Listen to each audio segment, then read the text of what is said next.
Okay, you guys, something terrible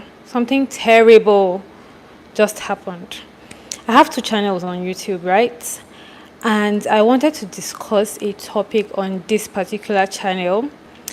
And I ended up, I hope my mic is on. And I ended up going live on the wrong channel. I literally went live for a whole hour on my other channel. I'm very pissed right now, but I am a dedicated person, and once I say I want to do something, I'm going to do it. And my plan was to go live on this channel.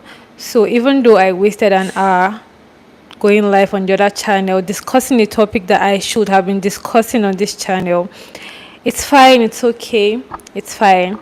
All right, guys. Hi, my name is Nedi, and this is Slutville. Here we discuss true crime stories, right?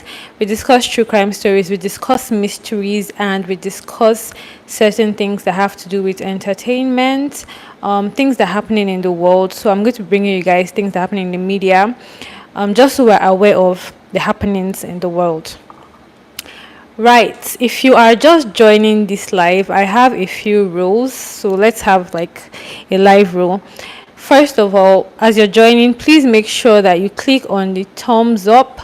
Click on the thumbs up button, okay? Like this live stream. Please give this live stream a thumbs up right now as you're joining. And also make sure to subscribe to this channel. Okay, that's the second rule.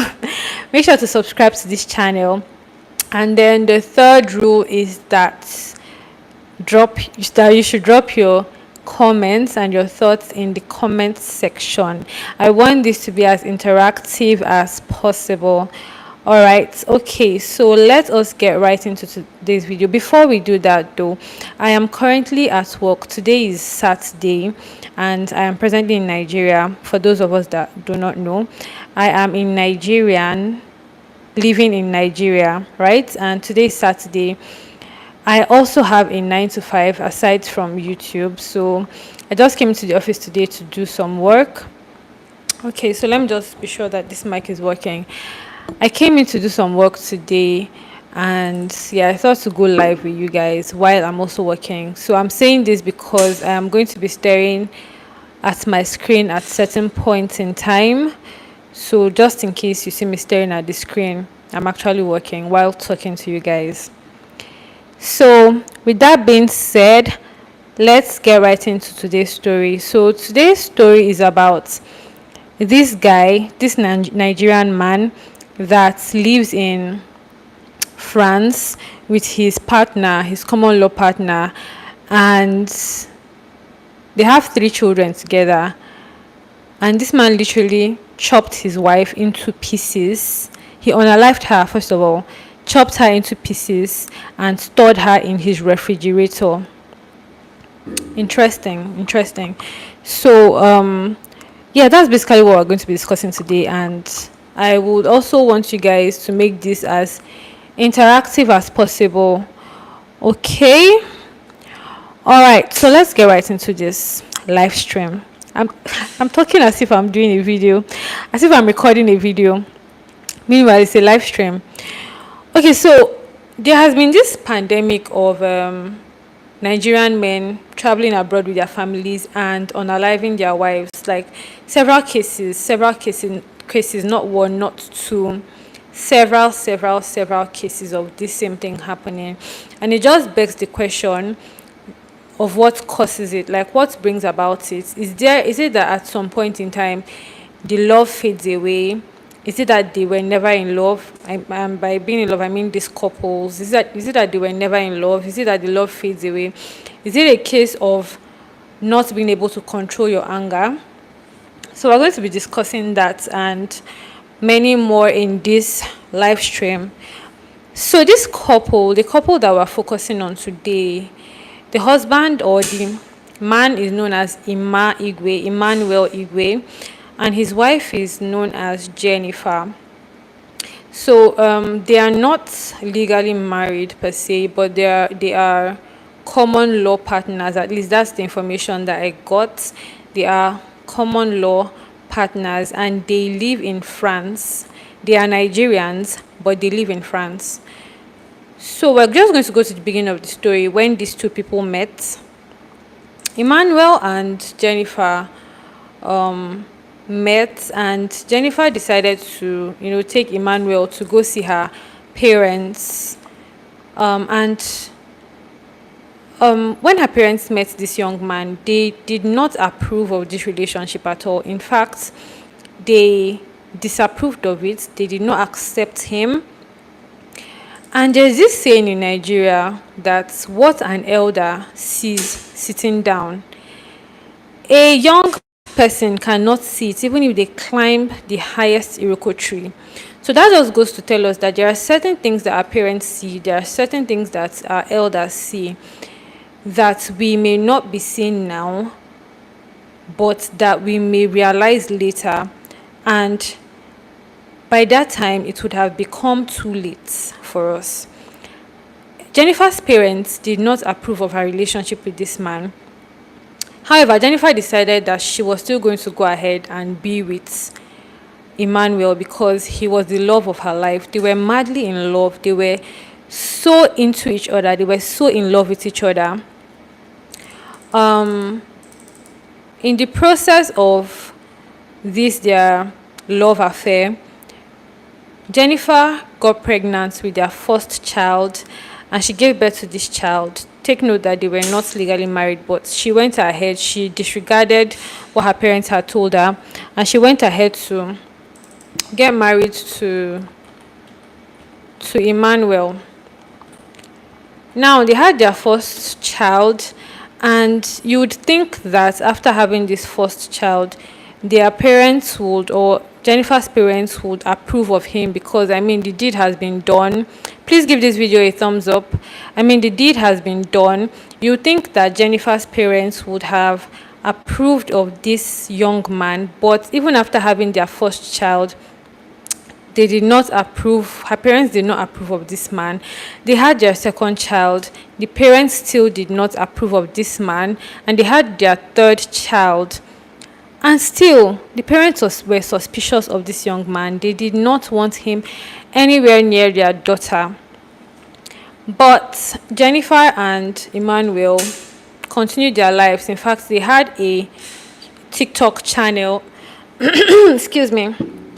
They had a TikTok channel where they would go and paste several videos of them, living a very, very happy life. Happy in quotes. So they had a channel, or a TikTok, a TikTok account where they would go and post videos, post pictures, and it would seem as if they were living a very happy life, a very content life. But that was not the case in reality. If you just took a glance at their TikTok page, you would think that they were a happy couple, that they were living their best lives. But in reality, it was far from that. So they were in an abusive relationship. And they were in a relationship that domestic violence was involved. So, according to reports, Emmanuel would beat his wife. They would have arguments. They would have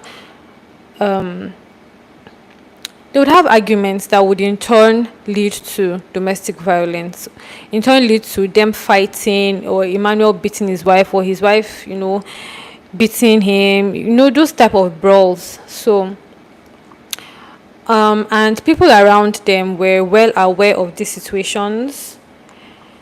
People around them were well aware of this situation, of the situation of things in their lives. But, who are you to interfere? I'm sure at several points in time, they would have tried to talk to the couple, tried to say certain things to them, tried to, get them to reason. However, the fights continued. It was a regular thing in their lives, according to people that knew them. Fighting was a regular thing in their lives. And ultimately it would lead to the death of one of this couple. So it was said that Jennifer was a very, very hands on mother. She was someone that was very, very involved in the life of her children. She would take them to school. She would she would take them to school. She would pick them up from school. So she was doing school runs. She would usually be the one to go to the supermarkets to buy stuff. She was very cordial with the neighbors. Like, people knew her. People would usually see her around. However, at the time when this whole thing happened, they stopped seeing Jennifer. And then they would ask her husband or her partner, Emmanuel, about the whereabouts of his wife. That, oh, just, like harmless questions. Oh, where is your wife? I've not seen her in a while. Oh, where is Jennifer? Is she around? And this man would say that maybe she went to do something, or maybe she traveled, or maybe she was at home. He just kept giving several excuses. And there is a limit to the number of excuses you can give, because the people around them, his neighbors, kept asking about his wife, and he kept telling them that she was not around. And at some point, they were not satisfied with his responses anymore. So what did they do?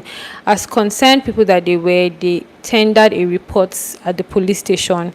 They made the police aware that they did not know the whereabouts of this woman, and the responses that her husband or her partner was giving was not suitable to them.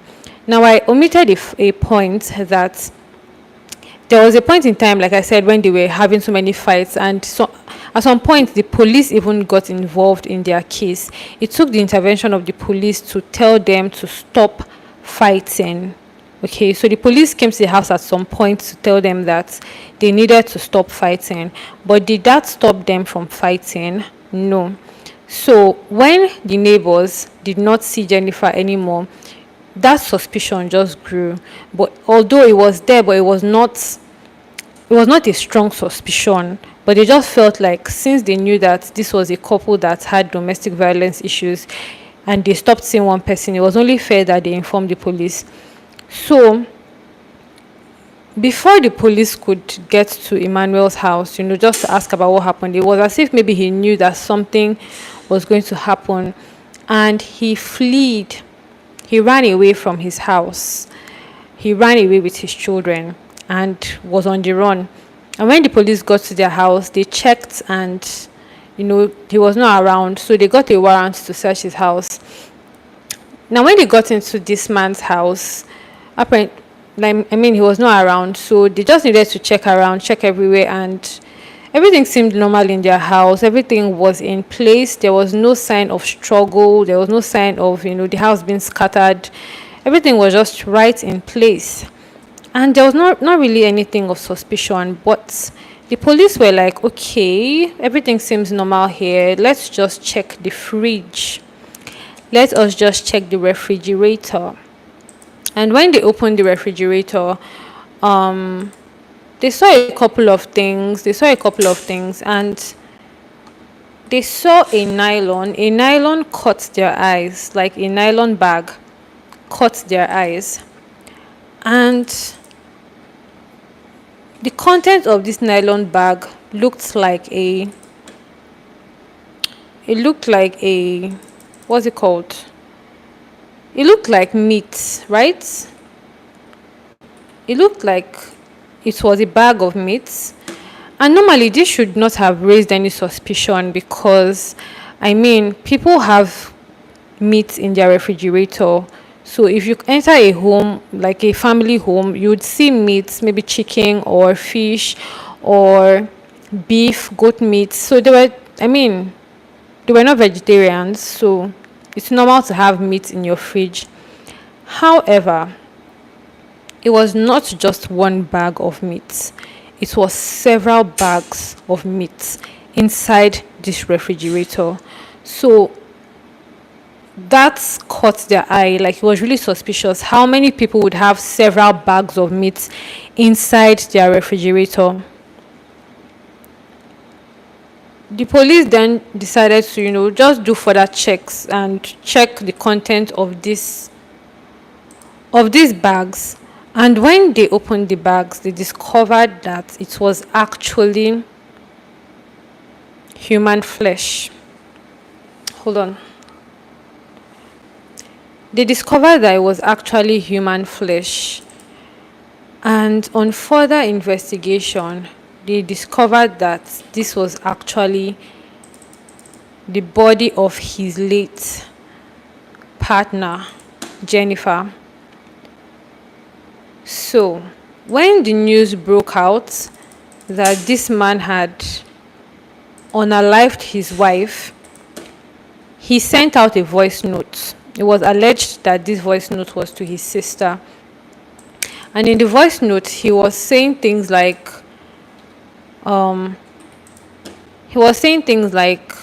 the lady, that's his partner, that she was stressing him out, that he tried his best. He tried his best to provide for her, to provide for their children.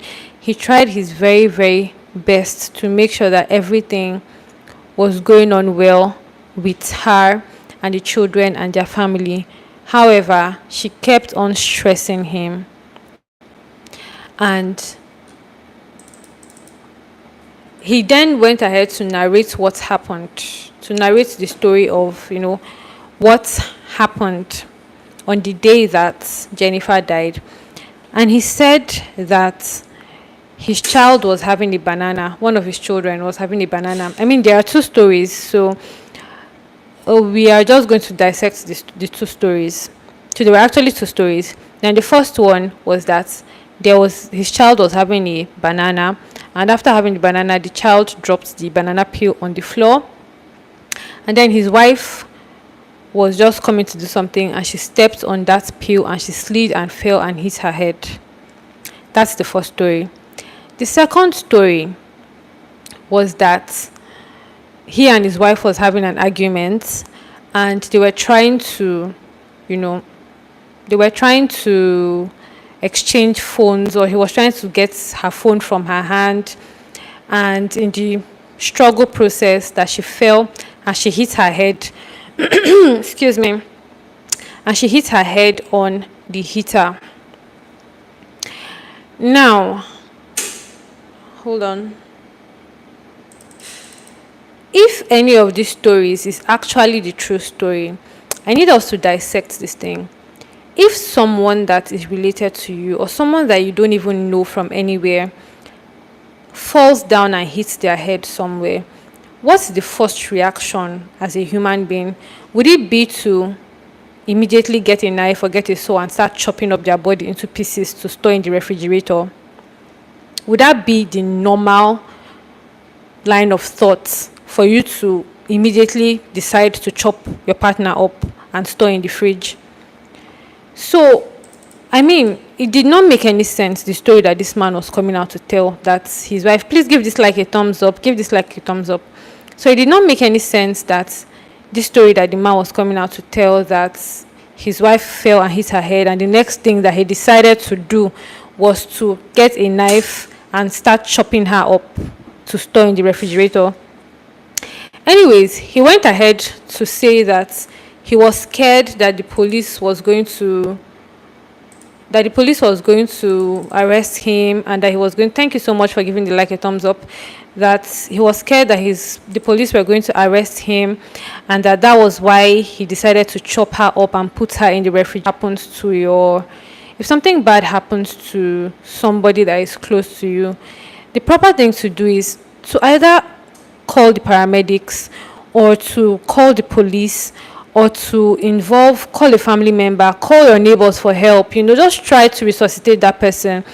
The first line of thought is not to immediately chop the person up and put the person in the fridge. But that was what this man said happened, and I mean, it just made a lot of people, netizens, to start a conversation. Now, a lot of people had a lot of things to say about this case. Some people said that as Nigerians, that men that are migrating to other countries should not take their family along. because they feel like when women go abroad or when women migrate with their husbands, that they would start acting up. They would feel like, oh, they have a right here now. And I mean, if the husband tries to say anything, they would counter it. And any small thing, they could easily call the police to come arrest their husbands. And we've seen several cases of this happening. So, because the man was saying that his wife was stressing him out, people were saying, oh, he should not have migrated with his partner. He should have left her in Nigeria with the children. And I mean, that was one part of the discussion that people are having online. Well, some other people are saying that, I mean, rather than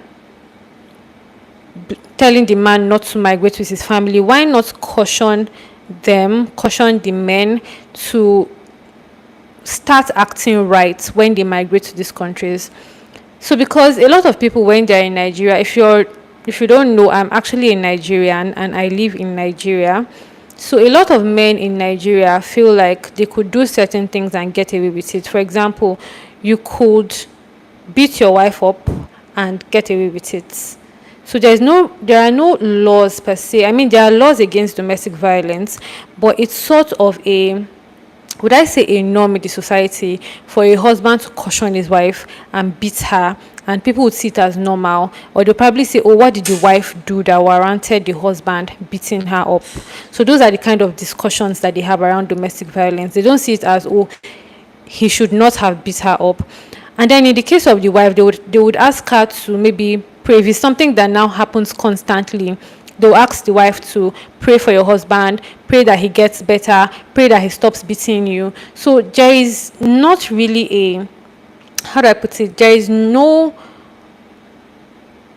actions really taken against the man in cases of domestic violence. So these men now migrate with their wives to other countries where these things are not taken lightly. And then when they migrate to these countries and they start acting the same way that they would act in their home country, the wives then realize that they actually have a right, that they could actually speak up, that they could actually call the police to resolve these issues. And then when they start behaving like that, it turns to a case of, oh, this man is, or this woman is now growing wings. She now feels like, oh, she has arrived in a country where she can talk, like she's no longer respectful, she no longer, does certain things.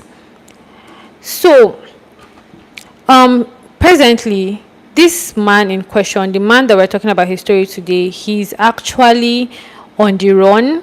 I think they said excuse me, I think they said he has actually been caught by the police. I cannot verify that story yet, but as at the last time I checked, he was still on the run. But I think I saw somewhere on the news that he has been apprehended by the police. But let us go ahead to talk on domestic violence now.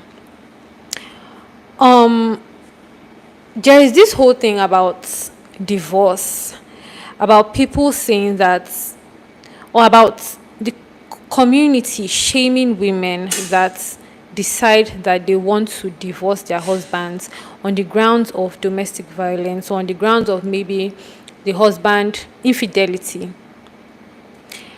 And let me just state here and now that domestic violence actually happens to both the genders. It doesn't just happen to only the woman, it also happens to the man as well. The only thing is that it is more predominant in, like, the cases are more, or how do I put it? I feel like more women actually come out to say these things, because I feel like for men it's just harder. It's an ego thing for you to come out and say, oh, your wife beats you up in your house, or your wife assaults you in your house. It's a more shameful thing for the man than for the woman. Not to say that a lot of women also do not come out to speak on these things, because there's also that shame of the society asking you, what did you do to your husband to make him beat you up? So I feel like we should actually take the shame away and allow people speak their truths. If somebody complains about domestic violence in their home, I feel like they should be given some sort of support. If you are able to separate that shame from the the act of reporting it, if we're able to separate that shame, a lot more people would come out to say the things that they are facing in their different marriages. A lot more people would come out and say, and a lot more people will be able to separate themselves from that equation, to separate themselves from that marriage. Because, the thing is, some women decide to stay in their marriages because of their children. They'll say, oh, I'm staying in this place, my husband is beating me, but I'm staying in this place because of my children. I don't know what will happen in the future. I need to be there for my children. But let me put it to you now that if you're staying in an abusive marriage because of your child or because of your children, those children, when you end up dead, who is going to take care of them? Would you be alive for them? Would you actually be alive to take care of those children if you are beaten to death, or if something happens to you from that marriage that you are trying to protect? So please, I feel like if you're in this type of marriage, get yourself out of the equation. You need to be alive to take care of your children. You need to be alive to take care of yourself. Don't say because you are ashamed of what people would think of you, or because they'll say, oh, you're somebody that's left your marriage, you left your marriage, she's no longer married, or she no fit stay for husband house. Because those are the type of things I'll be hearing. Oh, she can't stay in her husband's house, she cannot manage a home, that was why she left. Sometimes a lot of men might even change it to, oh, she was cheating, she was in a she was seeing plenty men, she was seeing different men, that was why I was beating her every time, and that was why she had to run away. She no fit stay for husband house. Those are the kind of stories that you'll be hearing. So get yourself out of that relationship. If you are in a relationship that has domestic violence, there is no reason why you should be there. You should be selfish about your life. You should be selfish about yourself. Put yourself first in everything, because we all came to this life alone. No? We all came to this life alone. Please give this life a thumbs up. Please give this life a thumbs up. We all came to this life alone, and we're all going to live alone. We're all going to leave this world alone. So you should be selfish about yourself. Care about yourself first. Now, for those people that they keep advising that you should pray for your husband, pray for him to change, pray for him that he'll stop beating you. Let me tell you something now. You cannot change somebody that does not want to be changed. If you're somebody and you feel like you are going to change your husband, or you're in an abusive relationship and you're telling yourself that, oh, if I keep doing certain things, this man is going to change or this woman is going to change, I'm sorry to break it to you now, but they are not going to change, except they decide on their own that they have realized that what they are doing is wrong and they want to change. And my dear sister, my dear brother, you should not be there. You should not be there. If you want to pray for them, please separate yourself. Leave that place. Leave it and go and pray for the person from a very, very far away place. And if the person has changed and you feel like, okay, maybe the Holy Spirit has told you that you want to come back and do something with that person, good and fine. But don't say you want to stay in a relationship and be, how do I explain it now? You want to stay there and be praying for the person. You will pray for the person and the person will beat you to death. Like in the case of this particular woman we're discussing now. She stayed there and she was enduring domestic violence and ended up dead inside the refrigerator.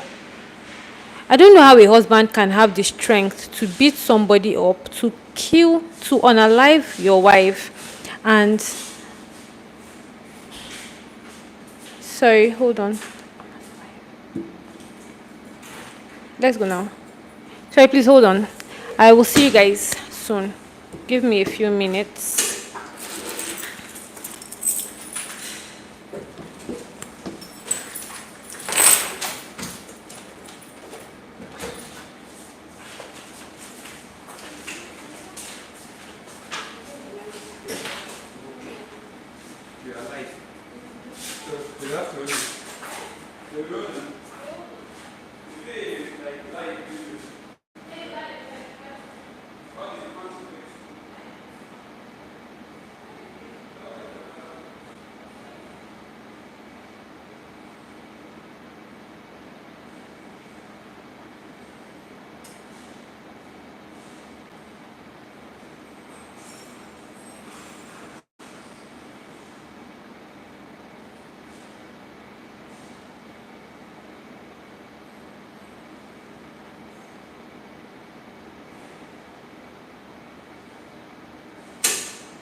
Okay, so I'm back now.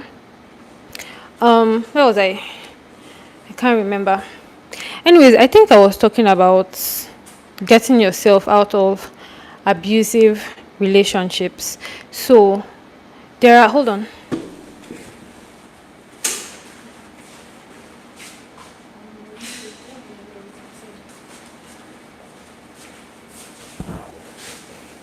So do we know that there are even certain women that feel like if if their husbands or their partners do not beat them, then those people are not man enough.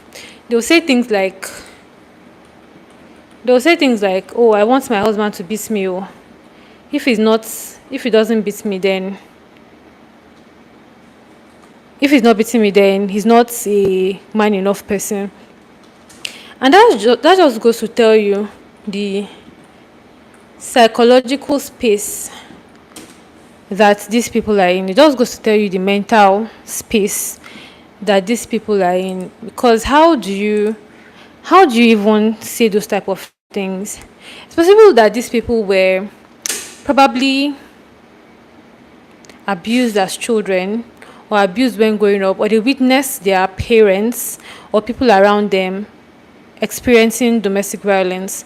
So they'll feel like, oh, it's a normal thing. It's a normal thing if your husband is beating you. It's a normal thing if your wife is beating you. They don't see it as anything.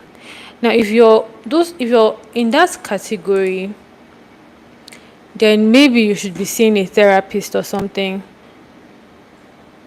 Maybe you should be seeing a therapist. If you're just joining this live, please give it a thumbs up. Give it a thumbs up and subscribe to the channel as well. Please don't forget to do that. Give this video a thumbs up and subscribe to the channel as well. All right, so I just really hope that this man, Mr. Emmanuel Igwe, is tried and that he's sentenced to life imprisonment so that he spends the rest of his life in prison for what he has done. I mean, it's just a really sad case. I'm also sad for their kids as well. Like, who is going to take care of those kids now? Who exactly is going to take care of the kids? It is just a really, really, really sad case. But I mean, I hope they turn out fine in the end. So there you have it, guys. I have come to the end of this live stream. Yeah, please do well to subscribe to the channel. Give this video a thumbs up if this is your first time here, and let me know your thoughts in the comment section as well. I'm going to save the video, so if you're just joining, you can go back to the channel and watch what we spoke about. So yeah, guys, that's it for today. I'll see you guys later. Bye.